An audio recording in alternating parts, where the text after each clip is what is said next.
Dear Martin, thank you very much for this kind introduction.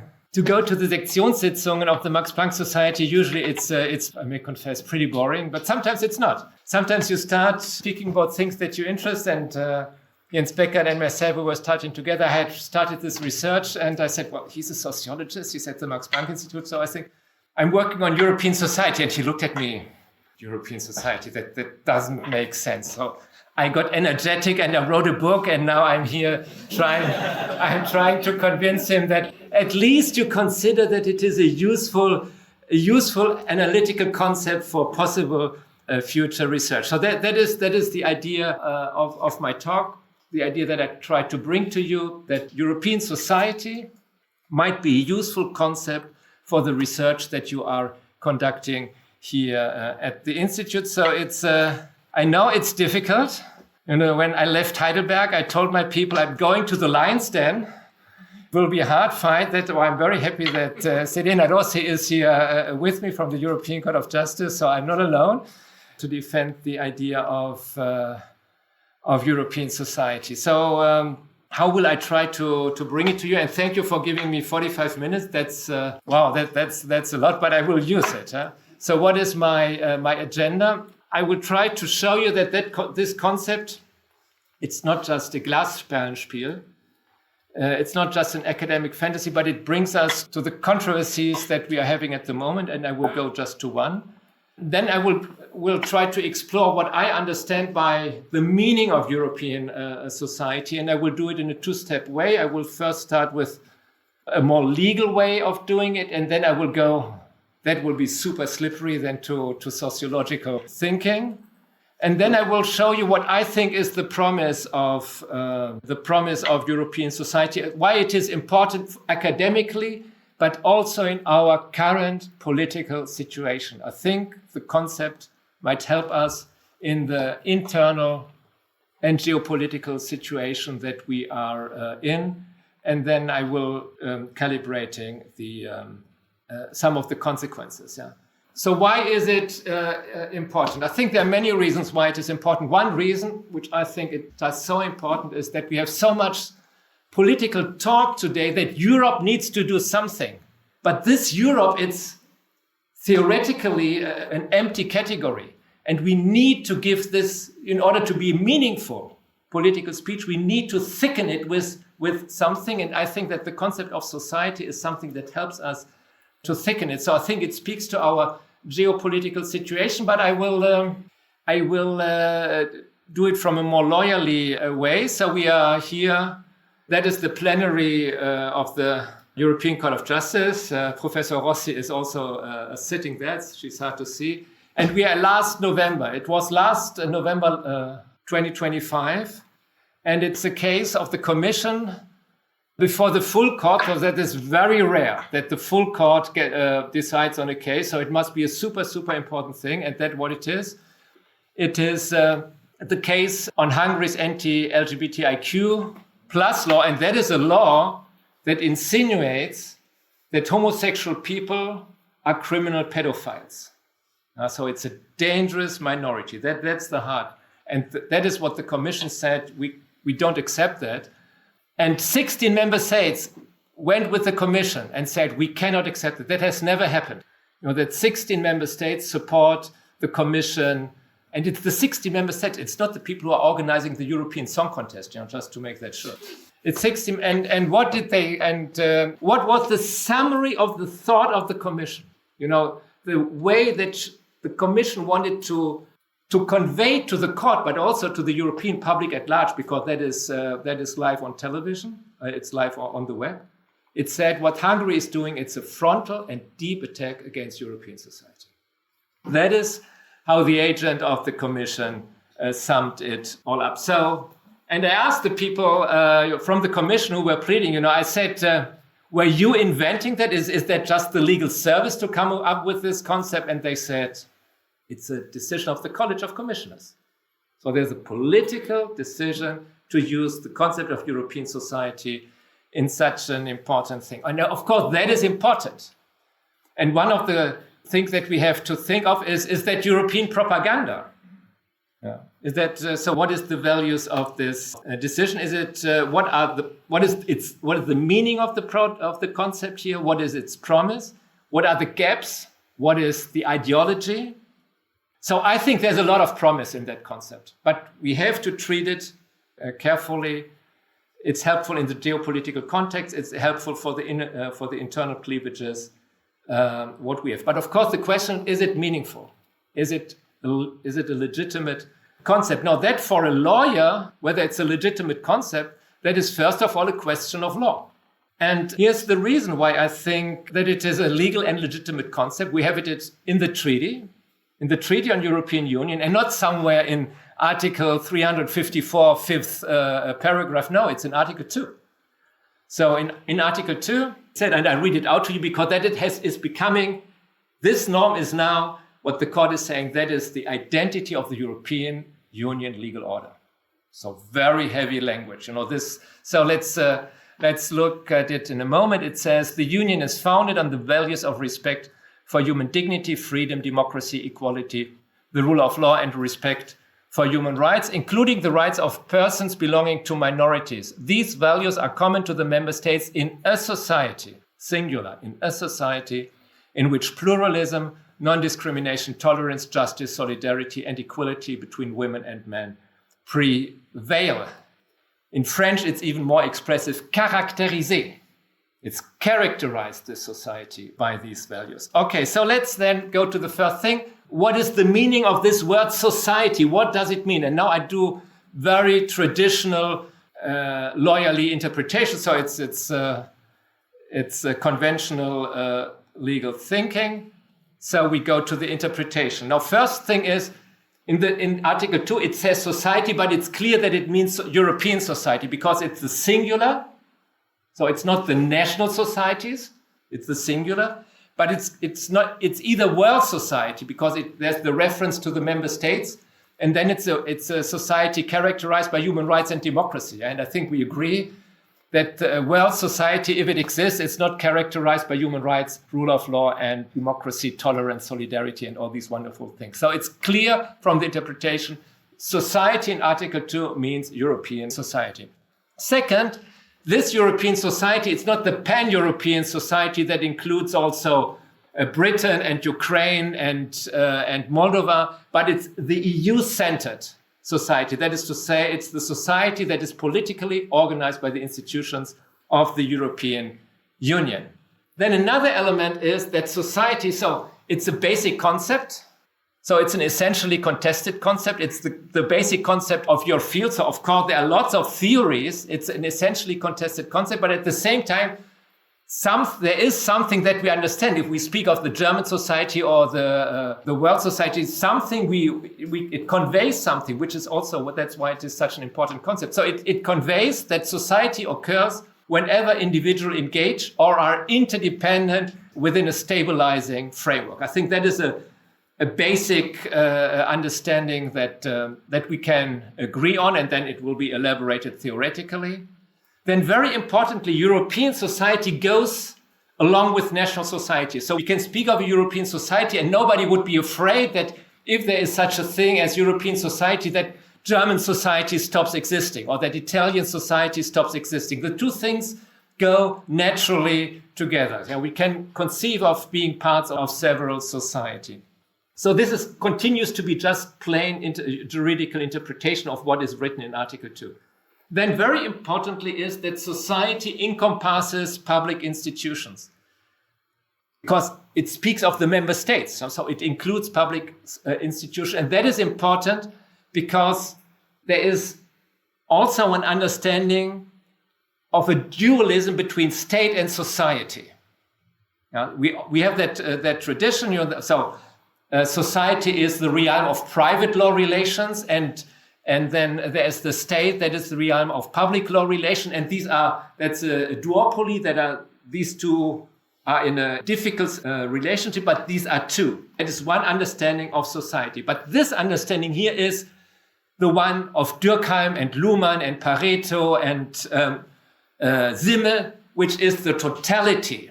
So there's the German society and the Bundestag the German state is an institution of the German society. So society is the total concept, and the state is an element of that society. And I think that is your understanding here, because it's an institute for a sociological institute for society, but you are studying public policies, right?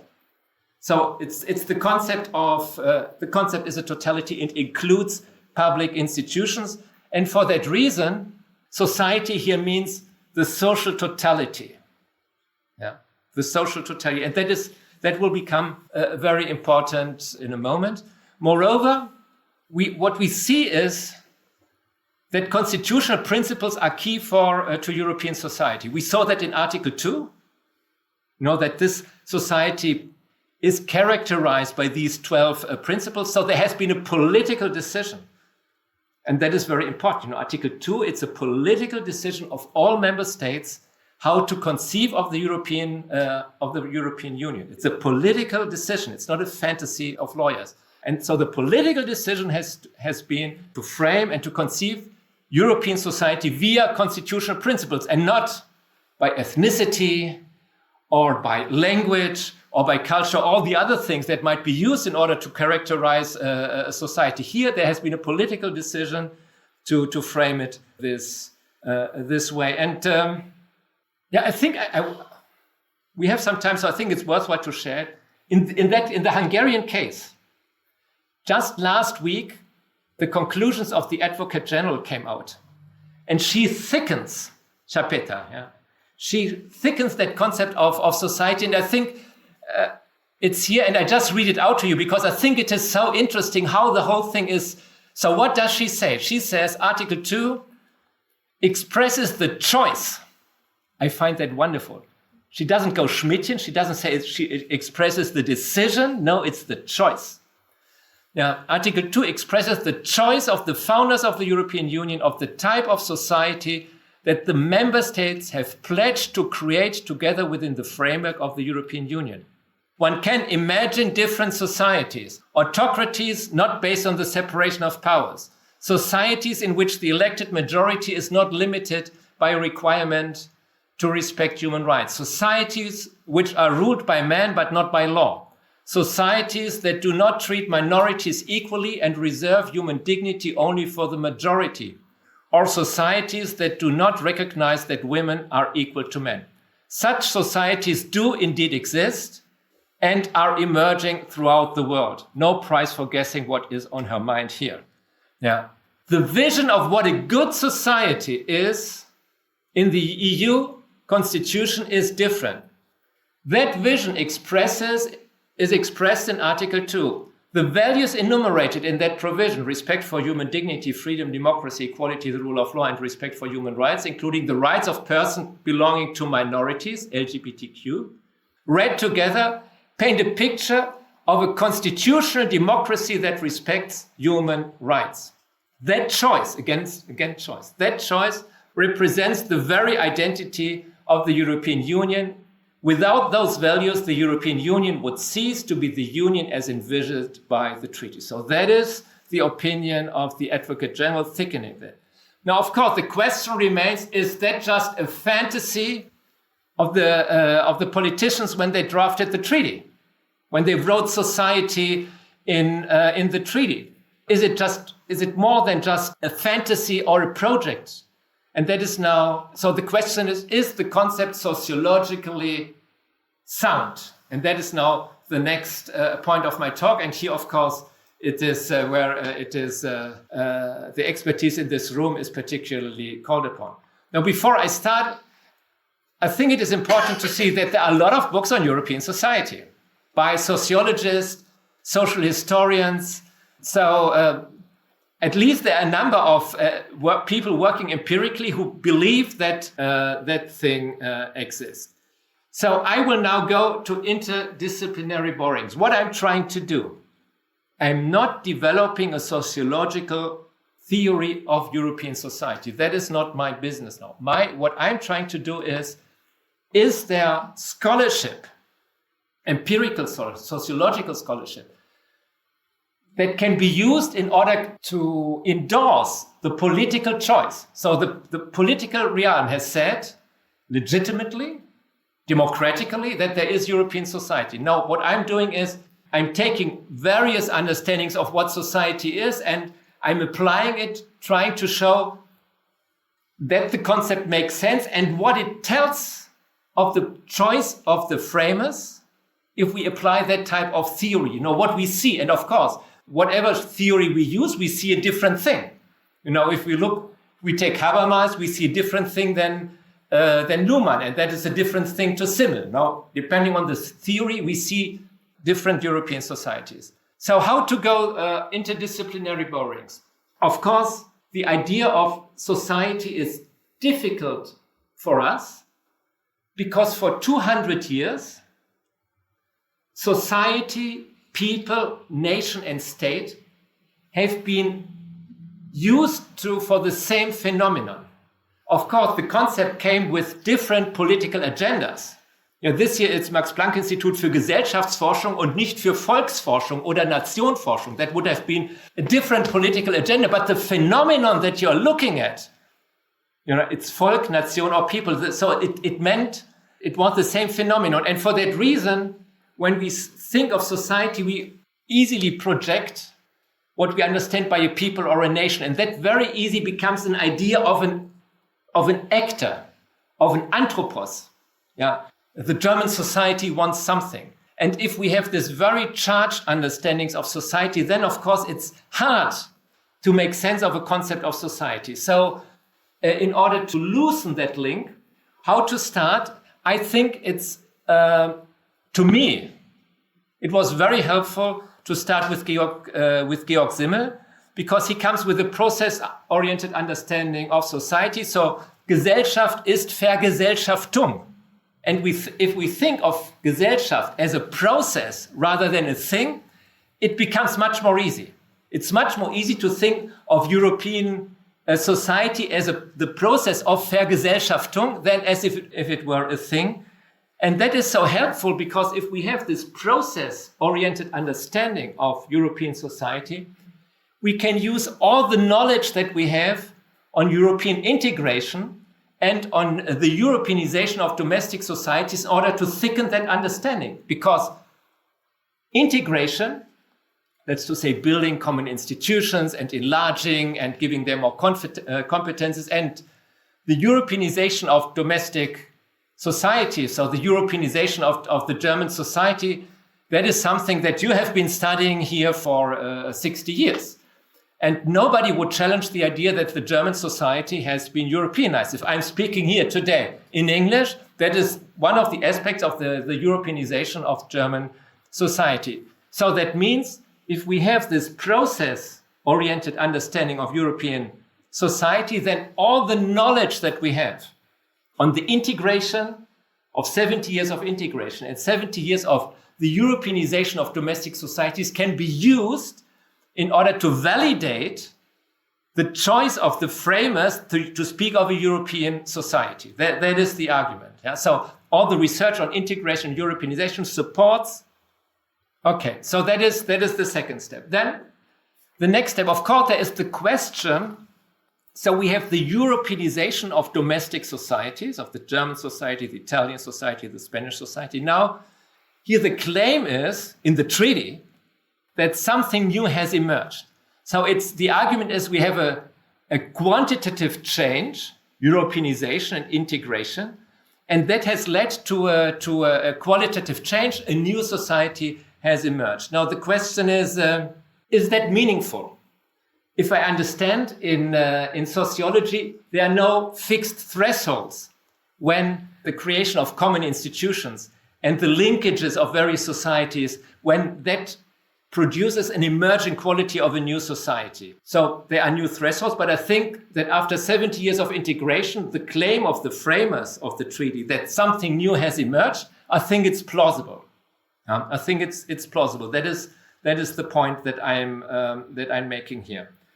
So most people, if we look at integration, Europeanization, what we mostly look at is political, what you would call political integration. So it's law, it's integration of enterprises, it is the administrations that are cooperating. You have done much research on that, so that the German and the Italian administration, they go to Brussels, they meet there, they form networks, they form communities.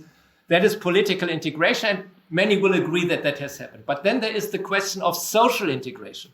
So friendships or couples, families, friends that you have, associations, litigation strategies. We had that, so climate litigation in Europe. So people, where are people working? With whom are you operating in your enterprise, on a daily basis? So that is, let's say, the issue of social integration. And I think also there, if you look, for example, at the data of Eurostat, you look at where people fly and where people drive and how the interaction is moving in Europe, and you see very thick interaction on all these issues. Yeah? So I think a very strong case can be made that today we do not only have political integration, but we also have social integration. So in the live world of people, there is this growing element. The next element is the question of values. So there are a number of sociologists and political scientists who say that values are very important to societies. Not everybody shares that. But again, I go for, so I take these people like yours and who say, it takes values. So if we look through values at the phenomenon, what comes up to us? By the way, the point of values is important because the authors of the treaty, the framers of the treaty, they are looking at values. You remember, Article 2 says the European Union is founded on values. So the treaty has the idea that values are very important to society. So if we look at values, what do we see? Well, we see that the first thing is that values have become super important politically. Because, so what does Annalena Baerbock, Ursula von der Leyen, and Giorgia Meloni share? They don't share very much. But one thing is that they share. They share that the Russian war against Ukraine is a war at our values. And on that basis, they confront an aggressive nuclear power. They spend billions of euros on Ukraine, and they accept millions of refugees in their countries. So that is not cheap talk. Values is not cheap talk anymore. Very important decisions have been taken on that basis. And our values, both Baerbock, von der Leyen, and Meloni, that are the values of Article 2. That are the values of Article 2. So values have become very important in European political talk, but at the same time, of course, there is a lot of fight. And just look at the Hungarian case, LGBTIQ plus case. The Commission and 16 member states say this is a violation of the values which is so bad. And the Hungarians said, no, that is what we see as a decent society. So we have very deep cleavages on values. So the question is, what about values in European society? Now here I go back to Simmel and to a conflict-oriented understanding of society. And my point is that these conflicts are not detrimental for European society, but that they are an important force of creating European society. So talking on these values, using these values politically, is an element of integrating European society as long as these conflicts do not explode. And that is not so far. European society has been able to hedge, to control these conflicts. And if you look legally, that values became legally important, that started in 2018. So it's just 7 years. But if you see the political importance and also the legal importance of these values, it's just so important. So we see if we look at values, we see there is a big problem. But in my understanding, you can make a good sociological argument that the conflicts that we're having with respect to European values do create European society. Then I skip Bourdieu. I come to the very briefly to the point of identity. There are also people who say in order to have a society, you need the identity of the people. So people need to reflect that they are part of a society. So again, that is not with every theory of society, but there are a number of theories who use it, and society and people, they become very close. They become, or nation, they go very close. So what happens if we look at identity? We see two things. The first is that the framers speak of a society without presuming European identity, because there's nothing as we the people in the treaties. There's no we anywhere in the treaty. It still starts with the king of the Belgians, the treaty, and not with we, the Europeans. So they do not presume it, but nevertheless, they speak of a society. And I think that is a legitimate choice, because it is possible to frame the concept of society without identity of the members of the society. Moreover, what I want to show is that we are in a very fast process of identity formation in Europe, in the current geopolitical cleavage. So, if you look at the largest numbers, the European Union has never been viewed as positive as this time. Thank you for Mr. Trump and Mr. Putin. Yeah? So we are in a very strong process of identity formation. Just look at the papers when you read, Europe has to do this, Europe has to do that, Europe has to... People understand that Europe, somehow it is them. Okay, so the conclusion is that European society is a meaningful concept. Now, what is the promise? The promise is, so what I'm mostly excited about, and that is my Hegelian heritage, is that it's a strong concept. This famous sentence, I'm ever more convinced that theoretical work accomplishes more in the world than practical work. Once that the realm of ideas is revolutionized, reality will not hold out. So I think European society can provide a cognitive disruption. That means if ever more citizens start of conceiving that they are living in a European society, that will have a big impact on how people react politically and how they understand and how they frame and understand the political action. And indeed, the same argument, you can find it with Ernest Gellner, that's at the base of the modern social order stands the executioner, not the executioner, but the professors. When I feel badly in the morning, I read these sentences and I say, yes, my work has a meaning. So why is this so important? And so to me, in my Hegelian tradition, the most important thing is finally society provides a fitting collective singular for what the European Union is. So what is the point? Modern political thought relies on collective singulars. So that is the state, or the people, or the nation, or society, or if you're very progressive, the public, or the demos. It's a collective, and that collective is expressed in a singular. And that is crucial to modern political and social and legal thought. And now, if you look then at the history of European integration, the interesting thing is that since there is this need, there have always been proposals to conceive of the European integration, the European community, and then the European Union in such concepts. As a European people, as a European federal state, as a nation. And that has never worked because there's an understanding, in a very important understanding. And if I may confess, I read much of the publications of this institute in that way, that in order that a community works, it needs a strong integration that has the density of a state and a people. So that is a very important position. And I understand why it is strong. So that is a very important tradition. And that tradition will not accept to use these concepts, state, nation, people, for the European Union. The Bundesverfassungsgericht even wrote in the Lisbon Treaty, only over my dead body Yeah. No way to go that way. So that is a very strong position. But in that tradition, society is not so important.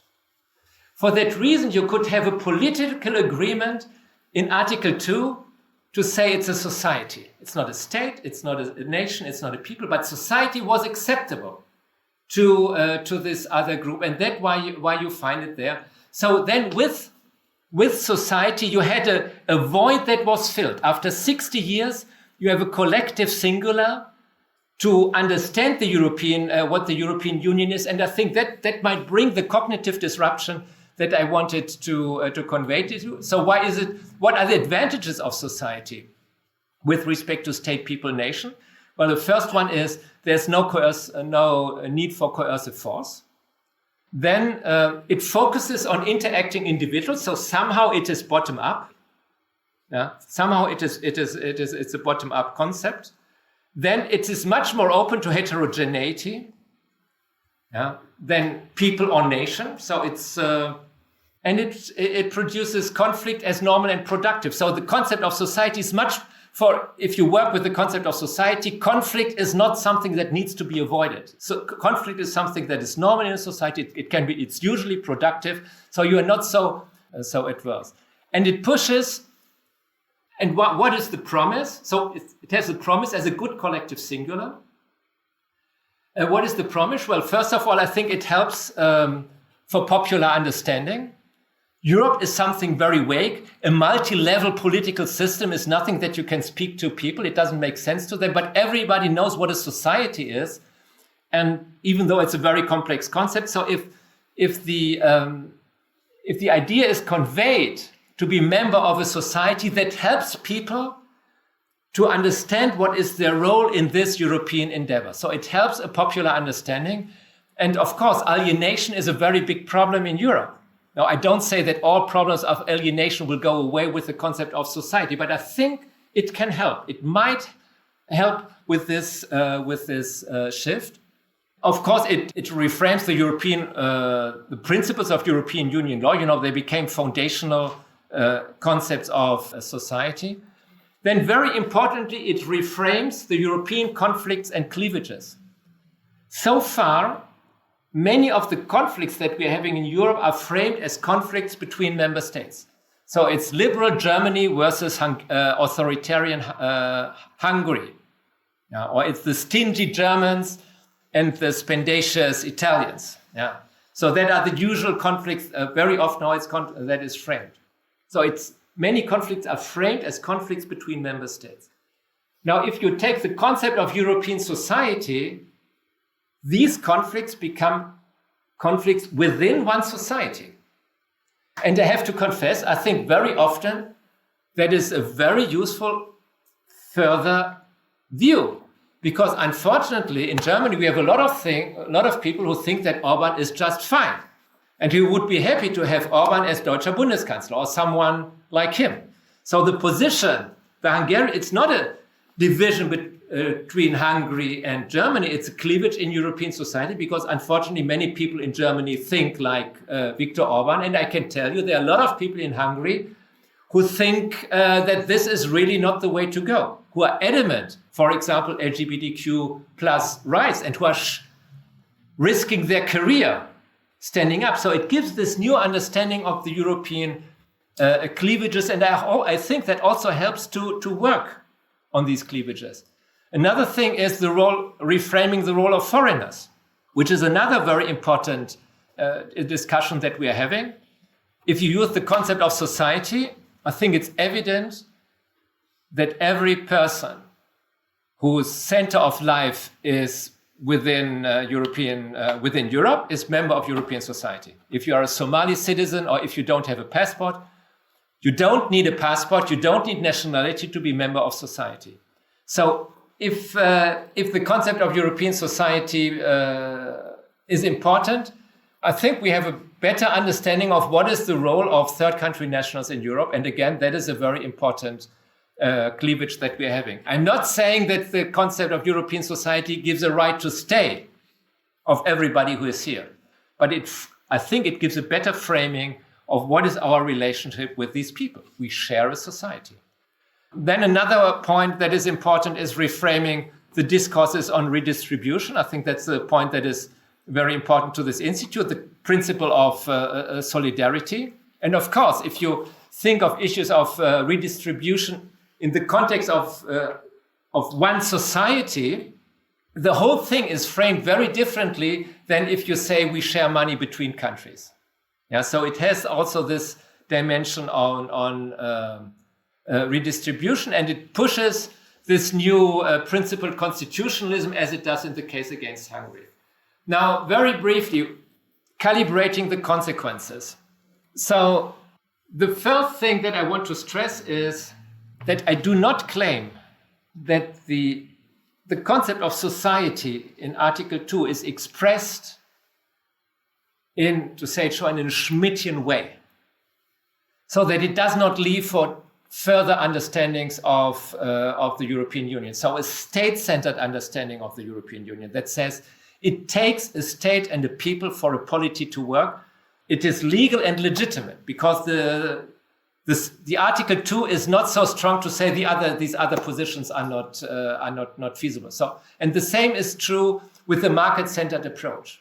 Yeah. So we have a society-centered approach, we have a state-centered, member state-centered approach, we have a market-centered approach, and so in my understanding, European society is pluralistic. There are these different understandings, and the European system is a system of mediation, and somehow we have to come together with our understanding. So the society-centered approach sees no reason to deny the legality or the legitimacy of the other approaches. Yeah, that is important. There are a lot of questions then that come. What does it do to the authority of EU law? And what does it do to the authority of the European Court of Justice? So would I go as far to say that the European Court of Justice decides in the name of European society? You know, all German courts, they decide in the name of the people.